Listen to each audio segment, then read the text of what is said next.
Que Deus abençoe o seu dia e a sua semana. Hoje a gente vai mergulhar em um capítulo, assim, de altíssima tensão do Antigo Testamento. Jeremias, capítulo 38. Um capítulo muito denso, muito dramático. Exato. E para nos guiar, a gente tem o próprio texto bíblico e os comentários super detalhados do teólogo Charles H. Dyer. Que ajudam a gente a entender as camadas, né? O que estava acontecendo por trás da cena. Exatamente. O cenário é o caos. Jerusalém está cercada pelo exército da Babilônia. O exército mais poderoso da época. Sem dúvida. E dentro dos muros, a situação é de desespero, fome, doença. E bem no meio disso tudo, o profeta Jeremias tem uma mensagem de Deus que, olha, ninguém queria ouvir. Ninguém mesmo. Então, nossa missão aqui é explorar esse drama todo, a intriga política, as questões de coragem, de medo, de fé. Que surgem com muita força nesse momento de crise. Ok, vamos direto ao ponto. A mensagem de Jeremias era brutalmente simples. Ele proclamava ali no pátio da guarda que quem ficasse na cidade ia morrer. Pela espada, pela fome ou pela peste. Eram as opções. Isso. E que a única chance de sobreviver era se render aos babilônios, aos caldeus. Uma mensagem que para os líderes soava como traição pura. Exatamente. E segundo o comentário do Dyer, essa mensagem foi ouvida por 4 oficiais de altíssimo escalão: Cefatias, Gedalias, Jucal e Passur. E eles não viram aquilo como uma palavra divina. De jeito nenhum. Para eles era um ato de sabotagem. Eles vão direto para o rei Zedequias e a acusação é gravíssima. Dizem que Jeremias está desmoralizando os soldados, o povo. O que Dyer chama de lógica nacionalista distorcida. Na cabeça deles, Jeremias estava buscando a ruína do povo. Quando, na verdade, ele queria o contrário, ele queria salvá-los. E eles exigem o quê? A morte do profeta. E é aqui que a gente vê a fraqueza do rei Zedequias de forma, assim, cristalina. Ele já tinha prometido proteger Jeremias antes. Já. Mas agora, sob pressão, ele cede. Totalmente. A resposta dele é uma desculpa. Ele diz: ele está nas mãos de vocês, pois o rei não pode fazer nada contra vocês. Ele basicamente lava as mãos. É uma abdicação de autoridade. Dyer o descreve como um fantoche político, sabe?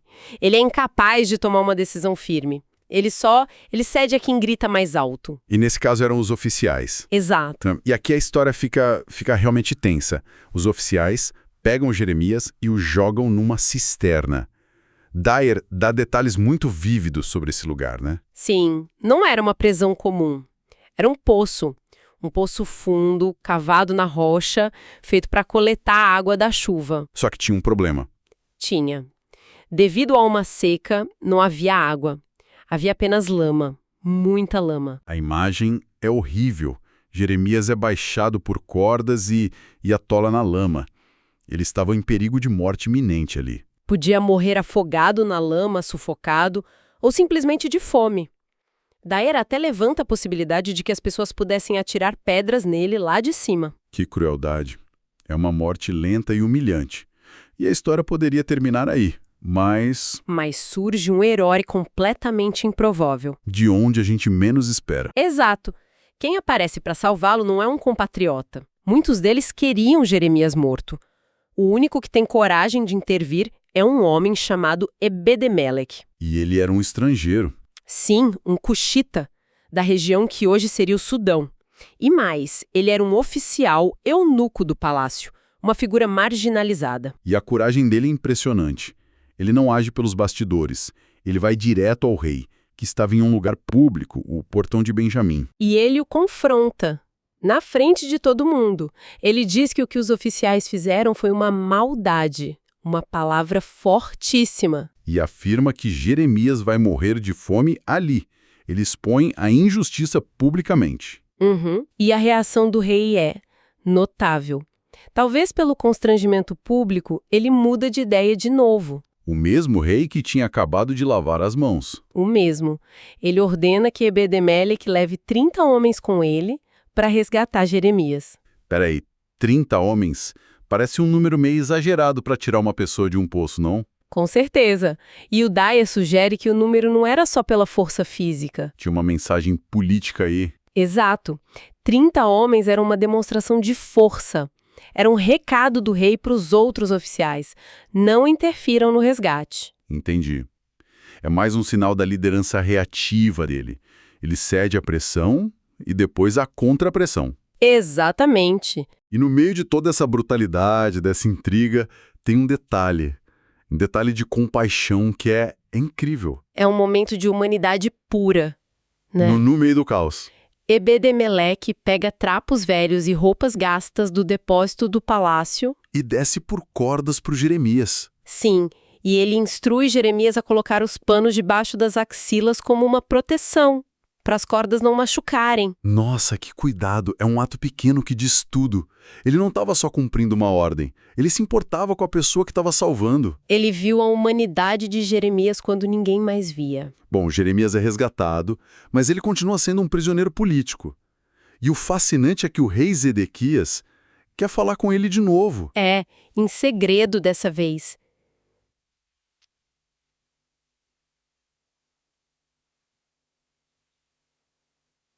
O que se passa na cabeça desse rei? Ele entrega o profeta para morrer, depois manda salvá-lo e agora quer um conselho secreto? Ele está completamente dividido. O comentário do Dyer aponta que Zedequias está apavorado.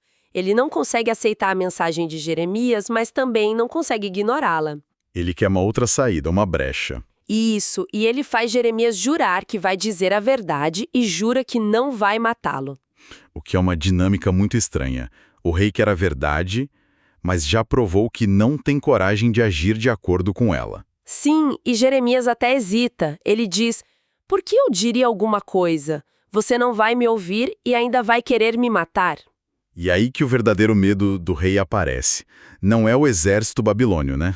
Não, o pavor dele é outro. Ele confessa: "Tenho receio dos judeus que desertaram para o lado dos babilônios."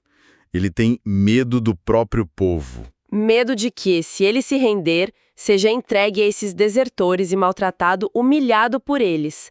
Dyer até sugere que ele temia vingança por atos de crueldade do passado. Então o medo dele é da vergonha interna, da humilhação pessoal, mais do que da ameaça externa. Isso diz muito. Diz tudo.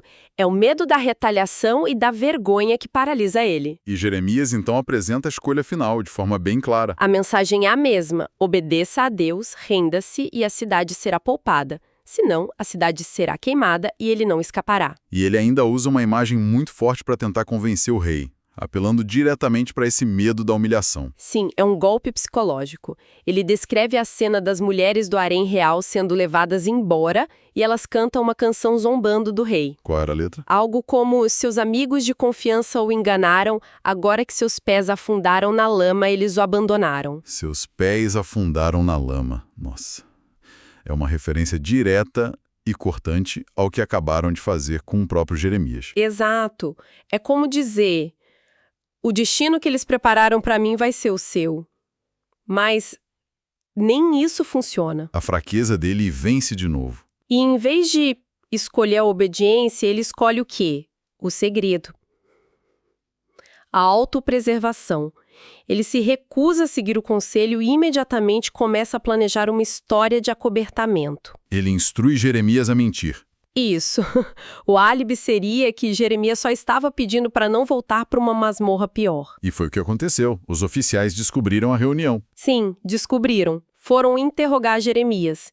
E ele contou a história combinada. E eles acreditaram. E assim, a última chance foi perdida. A indecição do rei selou o destino de Jerusalém. É um estudo de caso poderoso sobre liderança.